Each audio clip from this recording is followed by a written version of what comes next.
Dulu hidup saya terlalu peduli akan banyak hal, tapi saya juga bodoh amat terhadap banyak hal. Dan ternyata terbukti, hal-hal yang tidak saya pedulikan itulah justru yang membuat perbedaan. Anda pasti pernah mengenal seseorang dalam kehidupan Anda yang awalnya mungkin terlihat tidak punya minat terhadap sesuatu, namun tiba-tiba menunjukkan suatu prestasi yang mengagumkan. Barangkali ada dalam masa hidup Anda sendiri ketika Anda bersikap masa bodoh dan justru meraih posisi yang luar biasa. Masa bodoh atau bodoh amat artinya memandang tanpa gentar tantangan yang paling menakutkan dan sulit dalam kehidupan dan mau mengambil suatu tindakan. Meskipun usaha untuk bersikap masa bodoh mungkin terlihat sederhana di permukaan, sebenarnya pada prakteknya Anda akan menemukan sekantong lemper yang sebenarnya tidak tahu apa arti kalimat barusan. Ya, tapi bodoh amat. Mungkin karena sekantong lemper tadi terdengar keren, jadi terima aja. Sebagian besar dari kita sepanjang hidup memberikan terlalu banyak perhatian untuk situasi yang sebenarnya tidak layak untuk kita pedulikan.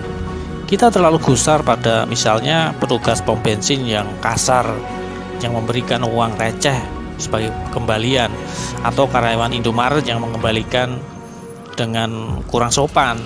Kita terlalu risau ketika program acara TV yang kita sukai dibatalkan atau TV menjadi digital misalnya.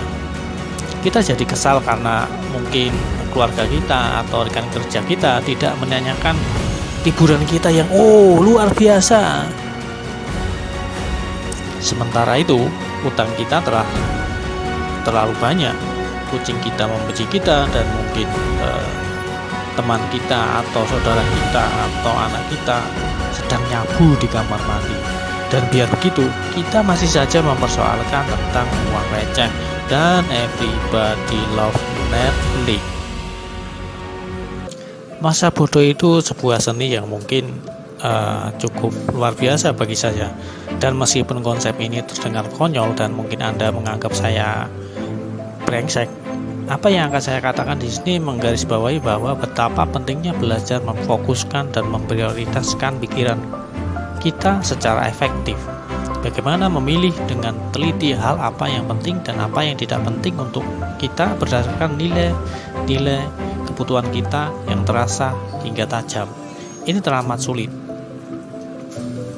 Hal ini membutuhkan latihan dan kedisiplinan seumur hidup untuk mencapainya. Dan mungkin kita akan sering gagal. Namun ini mungkin perjuangan yang layak yang bisa kita lakukan seseorang dalam hidupnya. Ini mungkin satu-satunya perjuangan dalam hidup manusia. Karena ketika kita terlalu mengurusi banyak hal, ketika kita memperhatikan setiap orang dan setiap hal, kita akan senantiasa merasa bahwa kita berhak merasa nyaman dan bahagia kapan saja, bahwa semua harusnya sama persis dengan apa yang kita inginkan. Dan ini sebuah penyakit. Ini sebuah penyakit dan akan menelanmu hidup-hidup. Kamu akan melihat setiap kesulitan sebagai suatu ketidakadilan, setiap tantangan sebagai sebuah kegagalan, setiap ketidaknyamanan terasa jadi masalah buat kita, setiap perbedaan pendapat sebagai sebuah pengkhianatan. Kamu akan terpenjara dalam kepicikanmu sendiri, neraka pikiranmu sendiri, hangus oleh amukan dan amarahmu, lingkaran setanmu sendiri, dalam gerak konstan yang tidak ada ujungnya.